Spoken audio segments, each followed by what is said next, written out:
Alright, so apologies for the appearance. I've left the gym and have acquired a bite to eat. So, I wanted to make a video addressing. It seems like all I do now, because I made about 47 videos on this topic. The importance of beef in hip hop. Now, to be clear, to be clarified, I want to be clear and articulate in my thought process. I am not saying that hate is necessarily a good thing, because it's not. It only brings people down, and it's very negative to your mental and spiritual health. However, there is a point when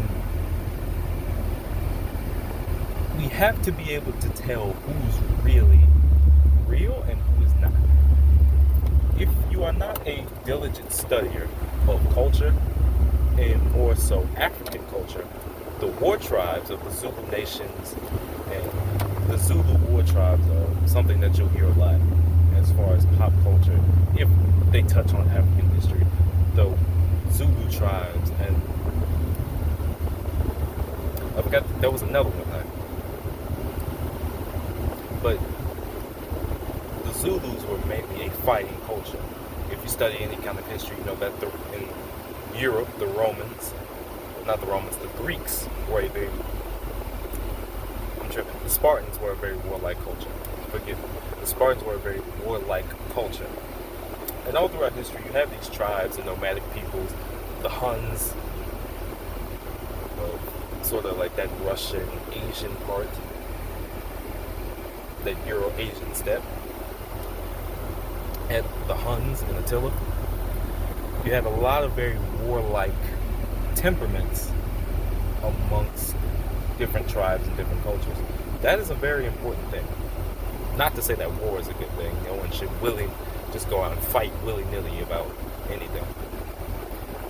But I think what 2024 has showed us is that there needs to be a very clear distinction of who really has skill and does not have skill and just has skated by on mainstream appeal or features or whatever the case may be in a certain context.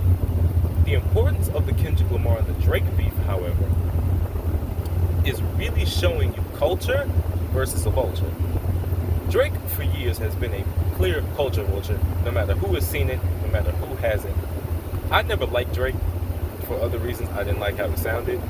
His music didn't appeal to me, so that's why I just personally stayed away from his music. You can't really, as long as radio exists, you can't stay away from Drake for some reason. And I think what Kendrick's point, and he picked a very, very brilliant angle, was he says, I'm not going to try to outpopulate, even though, if we really look at it, equally they are both as popular. They're both popular. Drake's a bit more popular because of his stream numbers and all that. However, Kendrick is popular because of his cultural impact, his topics, his skill, his technique in the art and the craft of hip-hop. Now, to truly understand what I mean, we would have to date this back to maybe the first big hip-hop beef, Tupac and Biggie. But that was a very different context. See, both were very, very skillful hip-hop artists. Tupac was, I'm not going to say he wasn't as lyrically proficient as Biggie was, but his content and the manner in which he spoke and the tone in which he spoke and the topics that he addressed, it spoke more than Biggie's. Biggie was lyrically proficient. Off of Biggie, you had guys like Big Pun, Fat Joe, those guys that come out of Brooklyn. But Tupac, you had that style of gritty substance that you just couldn't, that no amount of metaphors or similes or any kind of figurative wordsmithing, no amount of wordsmithing could beat.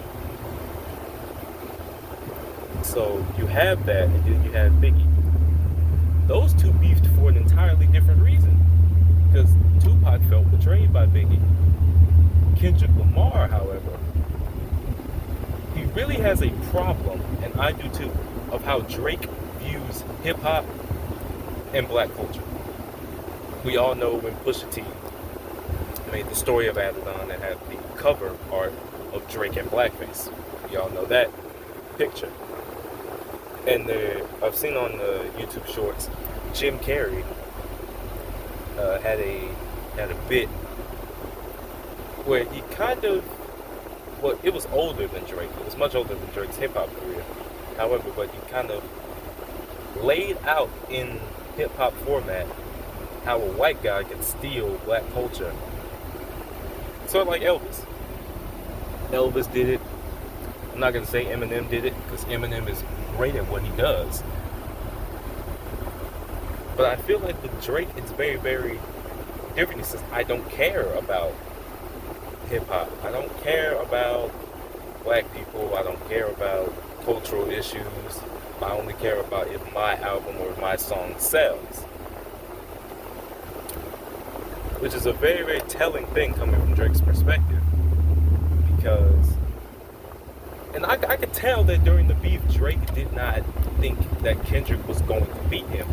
He didn't think that. There's no way in Drake's mind that he thought, okay, I'm going to get beat. There's a possibility of me getting beat by this guy. Because if you talk about a man's height, he just relied on tropes. He just really relied on tropes that really played on Kendrick's height. And that's about all he had. I mean, you got the short guy rage. He beats his wife because he's short. He doesn't hang around. He's not involved with his kids. Which is very much untrue. I feel that's untrue. Because Kendrick has never showed himself to be that guy. Kendrick has never dissed anybody willingly. He's never taken the initiative in a diss battle. He's always just been laid back himself. Now, of course, we all knew Kendrick had it in him. But there's no way Drake thought that. Drake didn't think that. He was like, all right, this guy has never dissed anybody. He's never taken a shot at anybody except me.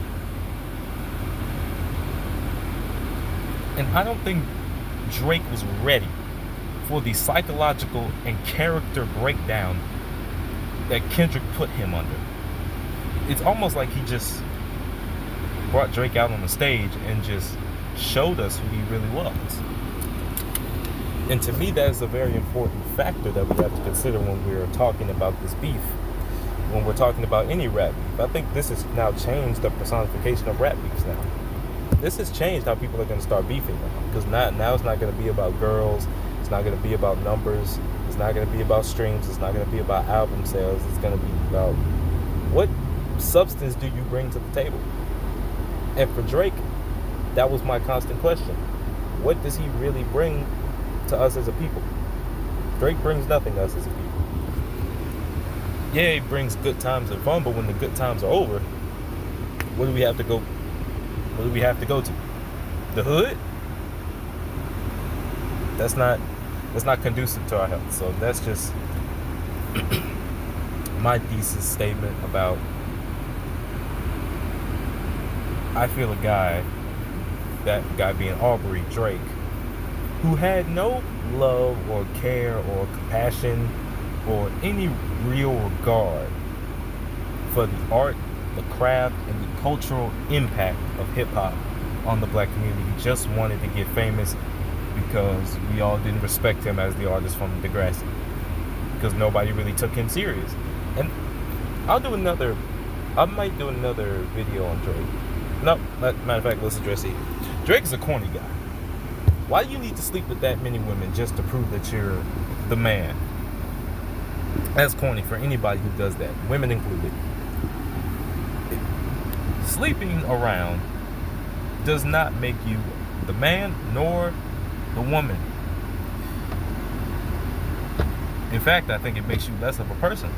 So why do you need to degrade yourself to that level? It doesn't make you a man or a woman. You are emotionally childish if you choose to take that route.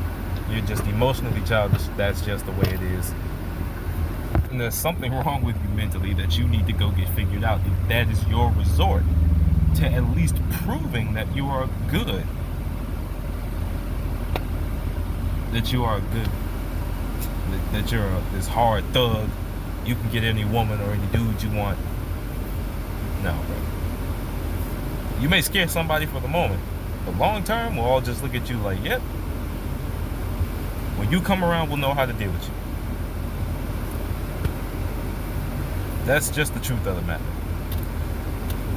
So, to all my subscribers, there's not many of you, but to the ones I do have, if you choose to watch this video, there's a community tab. You can suggest more Think Peace videos for me to just react on, or give my thoughts and opinions on. I really want to make this YouTube thing work.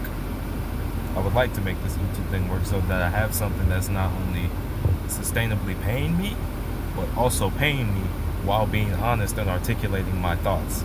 So please encourage more people to subscribe. I think we can have genuine conversations that we can't have outside of these realms.